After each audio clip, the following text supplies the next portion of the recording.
zayyinu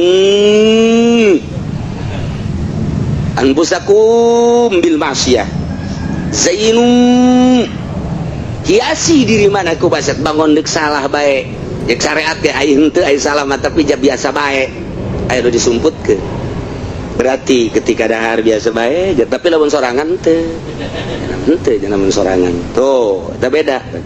Namun keur babarengan mah biasa baik malah ngomongna bangun dek salah baik keur sorangan tah kos kitu tah kabatur ge berjamaah bareng ayo susah nya mah PHS eta wali tah kos kitu eta wali tah sih ada tah beusi anu di lembur urang kos kitu wali eta kos kitu tah Habib Rozak rante tah tuh eta kos jana air urang mah udah disumputkeun tah kikituanan teh atur naon. Nah, iya bagus sebab anu disumput embung kanyahoan. Kok buka nyahoan cukup Allah bae nu nyahona teu kudu dikanyahokeun ku makhluk. Indah jasa jeung Allah bae. Ketika sosorangannya nama geus embungi jeung makhluk. Ya nama hayang sorangan bae lamun jelema leuwih nikmat hirup sorangan di kamar ngajauhan makhluk geus rada lumayan. Jelema menghindar tina dunia nyana sorangan bae geus berarti geus rada luhur.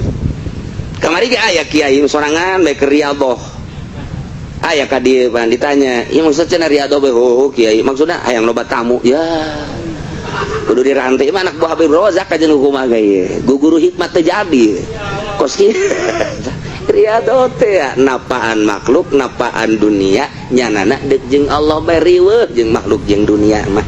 Geus lamun geus besa tak kadinya engke kakarak berbicara hikmah. Geus berbicara hikmah mah kabeh ge atuh indah. Ketika ayah presiden kos itu apalah hikmah tapi sebenarnya ketika ayah kuno kos gitu atut misalnya tepusingnya ayah hikmah